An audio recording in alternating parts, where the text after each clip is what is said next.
This is everything what I dreamed about. I mean, look around. It's crazy to be here. I think obviously the emphasis, as you all know, is we're gonna pound the rock this year, and I think us tight ends have just really embraced that. But what I do best is catch footballs and score touchdowns. So I'm looking forward to do that too. Tyler, go ahead. Are you expecting a lot of 12 personnel this year? Because obviously Savell has gotten pretty used to the position in the last couple of years as a blocker. How much is that being implemented this offseason? Yeah. I think it's gonna be a mix of 11, 12. Just whenever my numbers call, I just want to go in and do whatever I can do. Leo, go ahead.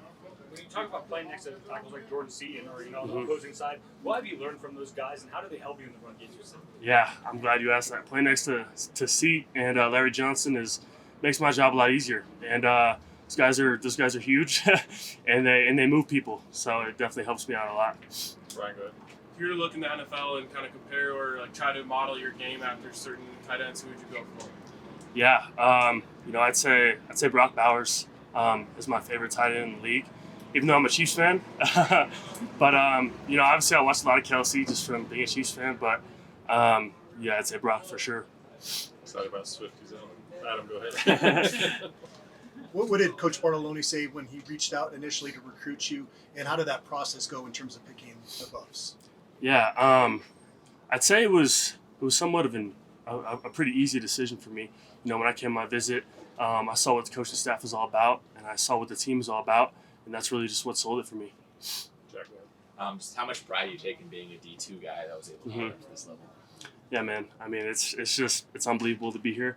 It's a dream come true, but I'm here, and it's time to show out. So. Good stuff. Zach, now that you've kind of had the spring and a handful of fall practice, what do you see as your role, your job in helping this team win games this year? Yeah, we're gonna pound the rock, so I absolutely got to put my head down and block and in that aspect of the game. But also what I bring to the table, man. I'm a shifty guy for how big I am, and I can get open and make big plays for the team. So I'm really excited about that. Jake, go ahead. Zach, just what have you learned from Coach Bartolone so far? What's it been like, getting to know Savell, a bunch of those guys in that room? Yeah, Coach has been unbelievable. He holds us to a really high standard, and that's why I came here. I mean, he expects the most out of us, and and the room of guys is they're all great guys, and it's just been awesome to be here with them. Go ahead. Zach, you obviously had a really productive year last year. What about the confidence level you had at the end of last year made you confident you can make the jump up to this level? Yeah, I've always kind of known it. It's just awesome that all these schools recognized it, and what really proved it for me was in spring ball during the spring game. That I can be here and I can play, and I can't wait till Tech, man.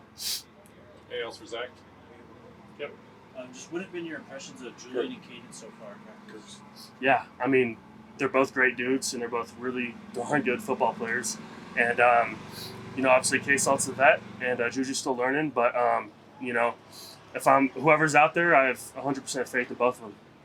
Neely, go ahead. This is your tight end room grade-wise is one of the tightest rooms. It's consistent scoring. How do you separate yourself from the pack, and what's left to do in these last days of camp? Yeah, I think the biggest thing for me is just being consistent, right? It's tough to come out here every day and be consistent, and I think that's been the biggest challenge for me. But that's what I'm working towards every day. So. Thanks, Zach. Appreciate you. Yeah, of course. Thanks, guys.